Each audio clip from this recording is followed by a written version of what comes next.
Now admittedly, the gameplay footage isn't all that exciting no matter how I present it, so let me start this thing by sharing an anecdote with you, before those of you who are more critical of primitive graphics close down the video. I bought myself a PS4 exclusively to play Bloodborne, and I skipped school on the release day so I could get to GameStop first thing in the morning. Yet, after I'd come home and played the game for a few hours, I took a break, went back to Dark Heart of Uukrul, and played it for 4 hours straight.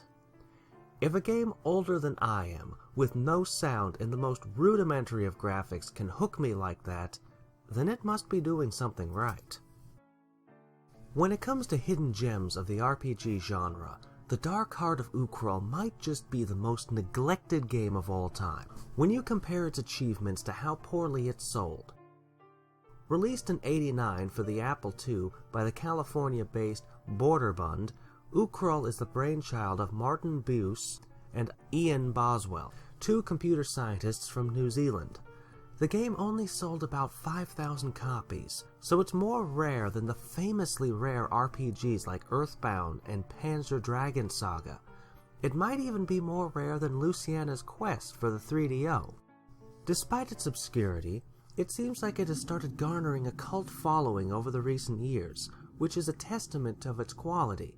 The CRPG Addict reviewed this game in 2012, and it's still the 4th highest game he's ever played. It's thanks to him that I heard of this gem. The game takes place in a huge underground city called Eroistha, which has fallen to the control of an evil man called Uukrul. Naturally, it's up to you to save the day. But what's interesting is that the game gives a reason why your party of level 1 characters are the one destined to overthrow the big bad at the end. The previous party, which was led by a woman called Mara, got trapped by Uukrul, so it's thought that a group of nobodies won't register on his radar, and thus have better chances of succeeding. Quite derivative of Lord of the Rings, but it's a clever twist on the old dungeon crawler formula, and gives a valid reason for why you can't just start the game with a party full of maxed out characters. Although the designers only cite the first 2 Wizardry games as their inspiration, this game feels like a mix between Ultima and Wizardry. Instead of starting the game with party creation, you have to answer philosophical questions which determine what kind of stats your characters will have. All parties feature one warrior, paladin, priest, and a wizard. While exploration is done through first-person perspective, another way in which Uukrul resembles Ultima more than Wizardry is in its combat. When you run into a random battle, the game switches from first-person perspective to an overhead view like in the Gold Box games. The similarities with Ultima end there though. The atmosphere is very Wizardry-like as you explore the massive caverns of this underground complex. There's only one area in the game where you'll find a shop and healers. Other than that, you're completely on your own. The challenge is derived as much from testing your navigational and mapping skills as it comes from the combat. The levels are sprawling and non-linear, and, unique to this title, 3-dimensional. While all the old dungeon crawlers are divided into different levels, Uukrul goes a step further by incorporating a great many pitfalls and staircases in the level design, so that you'll often have to descend and ascend even within an individual area. This makes the locales feel more realistic and believable, as they aren't limited to 16 by 16 square areas. The designers obviously were aiming for something like Ultima Underworld, but they didn't have the 3D technology to pull it off, as the game was conceived in the early 80s. This added complexity naturally makes the mapping process more challenging, but thankfully you do have an auto-map function at your disposal as well as a compass, which you can use to check your heading. You can label squares with letters to mark down different places, and the game automatically marks down all the secret doors you find. However, you cannot rely on your auto-mapper too much, as later on you'll start running into nasty traps like spinners, fake doors, teleporters, as well as areas which disable your auto-map function and scramble your compass. As all the hallways in this game look exactly the same, even something as simple as a hallway consisting of 5 squares can trick you by placing a spinner in the middle. If you just walk forward, you'll be flipped 180 degrees and end up where you started without noticing it. I do have to say that the compass function should have been made part of the HUD. As it is, you have to press H to check your heading after every single step if you want to be sure, which can get quite tiresome. But the level design is as brilliant as it is devious. Most areas have some kind of gimmick to them. One area is a three-dimensional cube consisting of 7 interconnecting 7x7 maps which are on top of each other. In another area, you must teleport between levels by giving and taking away cards you found to your mage. One area is extremely long and makes you feel really anxious as you're trying to find the next safe haven. Then there's a level that consists of a crossword puzzle.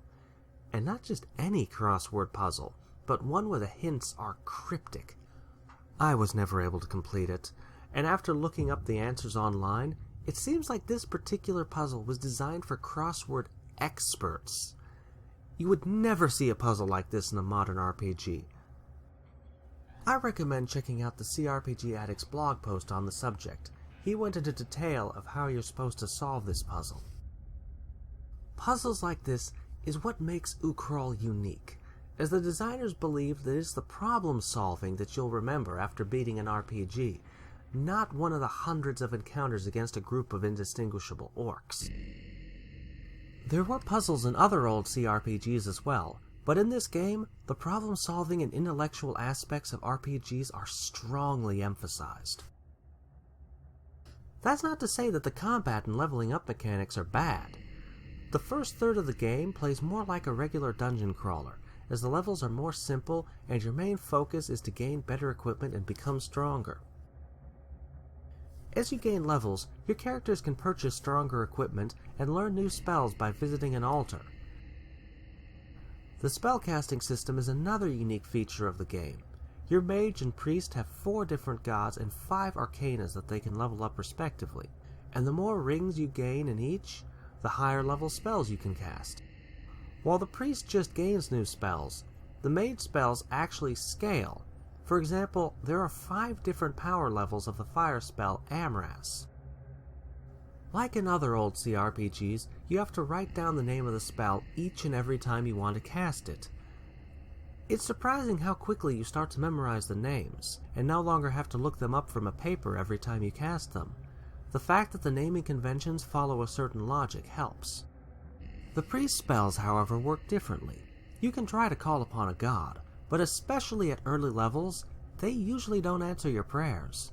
They can even smite you for bothering them. When Golthur, the god of healing, finally answered my Surdhi spell for the first time as my entire party was dying, it felt like a miracle. I actually think that the invoking system is secretly designed so that the gods answer your prayers with a higher probability when you are in dire need of their favors.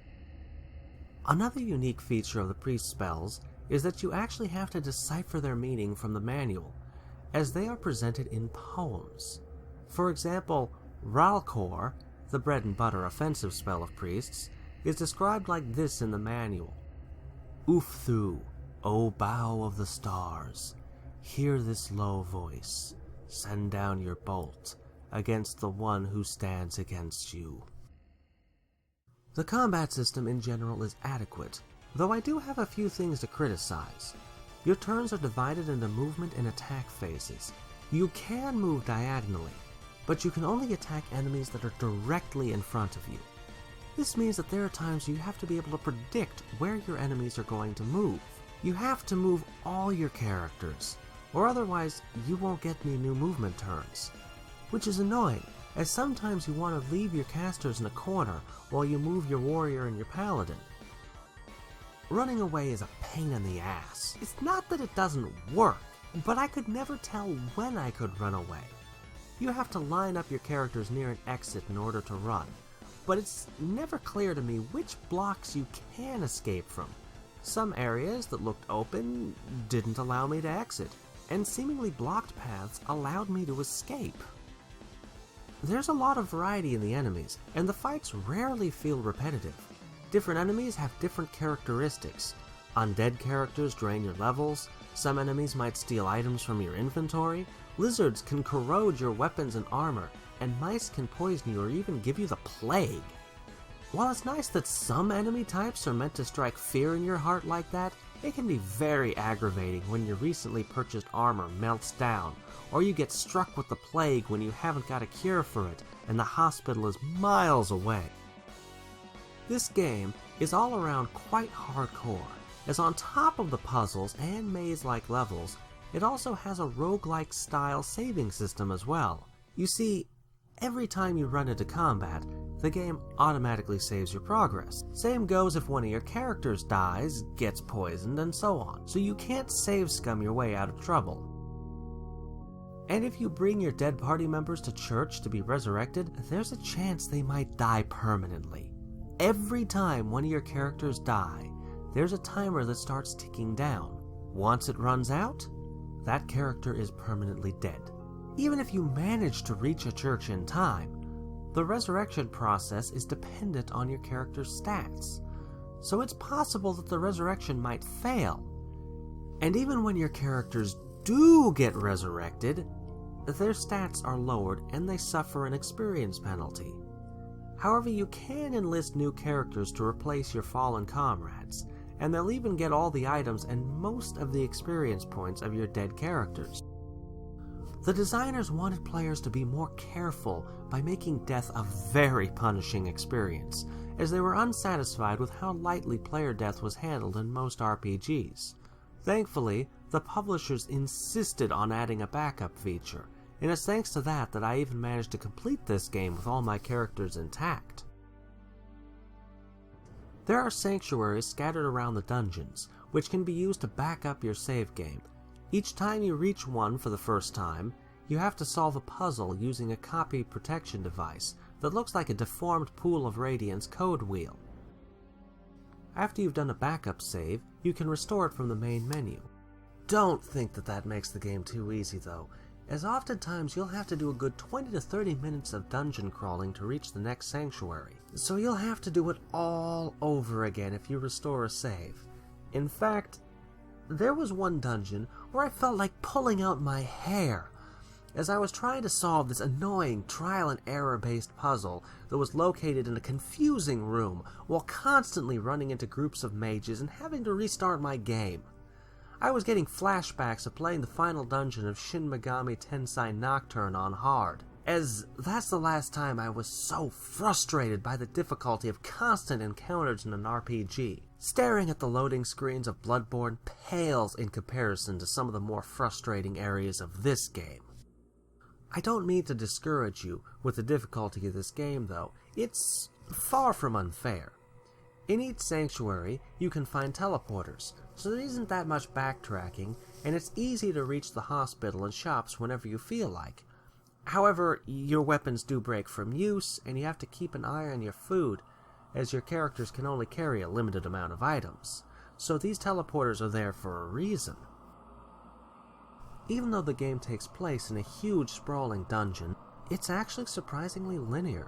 You have to collect 6 hearts out of 8 to gain an important plot-related item, so you can skip a few places, but other than that, the game moves on a linear path from one sanctuary and dungeon to the next one. There's just a lot of dead ends along the way to give the illusion of non-linearity, as the designers wanted the dungeons of this game to feel organic and authentic. It's also worth noting how navigating these dungeons becomes second nature very fast. You might be surprised how many different turns and pathways you start to memorize as you trek back and forth between the different areas of the dungeon. The game is also quite easy to get into. Movement is WASD based, and the game highlights each letter you use for each action, so the UI is quite intuitive to use. The spells are really the only thing you have to look up in the manual and write down. You can also take your items to a wizard for identifying, which helps a bit, but the items are actually one of the low points of this game. Apart from seeing your armor rating go up, there's no way of telling the stats of each piece of armor and weapon, so you just have to go with the assumption that the more expensive the item, the better it is. Thankfully, whenever you buy an item your character can't wear, the game asks for a confirmation, so you won't spend all your money on a piece of equipment you can't even use. Oh, and here's a tip. Buy the mage hat as soon as you can. I'm quite certain that it helps you recharge your spell points faster. While the story segments are sparse, and the overall storyline is fairly uninteresting, the writing in this game is quite good. There are a lot of detailed descriptions for the areas that you explore. In fact, some areas talk about geometric patterns and surfaces so much that I think that one of the developers had some kind of fetish for them. The puzzle descriptions are also very cleverly written. They remind me of Silent Hill 2. The hints you come across on the walls are such a huge part of the game that you have 3 different mage spells and 1 prayer devoted to translating these runes. This is definitely a game where you're going to want to write the clues down on a piece of paper and maybe take a break every once in a while to try to piece things together. I was also surprised by how much humor there was in the game. The mage Sagerus, who will identify your items for you, has a sarcastic streak a mile wide, and there are other funny quips here and there that took me by surprise. Audio-visually, the game is bare bones. The graphics are utilitarian. They're good enough that you can tell whatever it is you're looking at, but that's about it. The combat animations and teleporting are the visual highlights of this game. There is no music to be found in the game, and there are no sound effects either, which is a good thing in my opinion. Whereas you could make great music with the Commodore 64, Amiga, Atari ST, and 8 and 16-bit consoles, from my experience, the music and sound effects are usually horrendous in DOS games of this era. So just put some fittingly medieval music in the background. I recommend Lustmord for all your dungeon crawling needs. Or you can multitask and listen to podcasts or audiobooks while you're playing. When you finally manage to kill Uukrul, you still have 1 maze ahead of you, but instead of pitting you against an even tougher encounter, this final area is completely devoid of combat. You've probably managed to gather the best gear in the game by now, but that's not going to help you, since this final piece of the puzzle is purely a test of your mental abilities. It's a maze filled with teleporters, and on top of that, it uses the card system of a previous level, meaning that the amount of cards your mage is carrying determines where you'll end up teleporting to. I have no idea how you're supposed to map this thing, so I just cheated my way through by using an online map after getting utterly lost trying to map this thing on myself on a piece of paper. This almost anticlimactic area that subverts RPG tropes in a Torment-esque fashion is like a microcosm of Uukrul. The dungeon crawling of the first half might turn off puzzle game enthusiasts, and the puzzles of the last half might turn off RPG fans. Mapping out the mages and tackling all the puzzles is truly an intellectual challenge, the kind of which is rarely seen in video games, especially these days. Even one of the developers remarked that the whole genre of thoughtful games seems to have disappeared. I'll admit that some of the mazes were beyond my capabilities, and that I don't have enough patience to solve some of the harder puzzles. But I might just return to the game in a few years and see if I can manage to beat it on my own. I wholeheartedly recommend this game to anyone looking for either a hardcore RPG or an intellectually challenging gaming experience. Crooked B, the author of the retrospective interview that I used for researching the game's history, summed up the game far more eloquently than I could ever hope to. There are different kinds of CRPGs that focus on different things. To those who, like me, prefer CRPGs that are more about abstraction rather than simulation, The Dark Heart of Uukrul is pretty much a perfect game. It does not aim to model a superficially realistic NPC behavior, nor offer an interactive story, or appeals to the player's emotions in an awkward attempt to get personal. It is aware that, much like a war game, a CRPG is a mental exercise first and foremost, an abstraction of a task solved through character progression in a broad sense, one discarding everything superfluous and relying on a strict system of several abstract elements that both support and limit each other. Character development, dungeon design, and combat, each of them a puzzle of its own, representing the various challenges your characters overcome in their progress, as well as a piece of the overarching logic that you must figure out to master the game. Dark Heart of Uukrul's achievement lies not only in the unorthodox ideas inherent in each of these components. It features some of the best dungeon, puzzle, and character development design in the history of the genre, but also balancing them in a way that accentuates their strengths and melts them into a highly challenging and memorable whole.